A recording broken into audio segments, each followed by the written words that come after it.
ایک بار کا ذکر ہے، ایک طویل سفر پر نکلا ہوا ایک مسافر راہ میں تنہا چل رہا تھا۔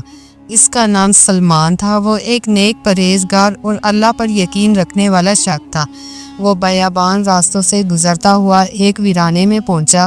کھانے پینے کا سامان ختم ہو چکا تھا، پانی کی بوند تک نہ بچی تھی۔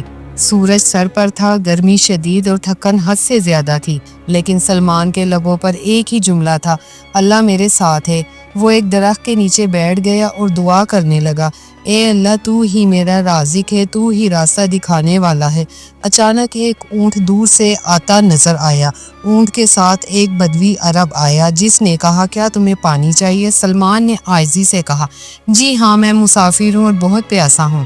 عرب نے مشکیزہ نکالا اور اسے پانی دیا، پھر خشک روٹی بھی دی اور کہا، اللہ نے مجھے یہاں بھیجا ہے۔ سلمان نے شکر ادا کیا، اللہ تیرا شکر ہے۔ وہ دوبارہ سفر پر روانہ ہوا، لیکن رات ہو گئی، اندھیرا چھا گیا، جنگلی آوازیں آنے لگی۔ سلمان نے ایک ٹوٹی ہوئی جھونپڑی میں پناہ لی۔ وہ خوف میں تھا، لیکن دل سے کہتا رہا، اللہ میرے ساتھ ہے۔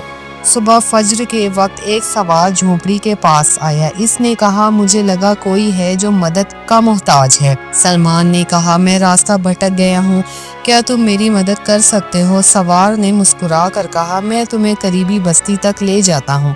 سلمان نے دل ہی دل میں سوچا، اللہ نے ایک اور وسیلہ بھیج دیا۔ راستے میں سوار نے قرآن کی تلاوت شروع کر دی۔ سلمان کو یقین ہو گیا، یہ نیک انسان اللہ کی طرف سے ہے۔ وہ بستی پہنچے تو سلمان نے کہا، میں تمہارا شکر گزار ہوں۔ سوار نے کہا، شکر مجھ پر نہیں، اس پر ادا کرو جو ہمیں زندگی دیتا ہے۔ سلمان نے بستی میں قیام کیا اور چند دن آرام کیا۔ اب اس کے پاس کھانا، پانی اور رہائش تھی۔ وہ روز نماز پڑھتا اور شکر ادا کرتا۔ بستی کے لوگ سلمان سے بہت متاثر ہوئے۔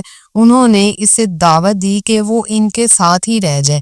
ایک دن گاؤں کے امام نے اسے کہا، تم ہمیں اللہ پر بھروسہ کرنا سکھا رہے ہو۔ سلمان نے کہا، اللہ پر بھروسہ کرنا سیکھ لو، زندگی آسان ہو جائے گی۔ کئی لوگ اس کے پاس آ کر دعائیں کروانے لگے۔ وہ ہمیشہ یہی کہتا ہے، دعا مانگو، رب سب سنتا ہے۔ ایک دن ایک بیمار بچہ لایا گیا۔ سلمان نے اس کے سر پر ہاتھ پھیرا، بچے کی حالت سنبھل گئی۔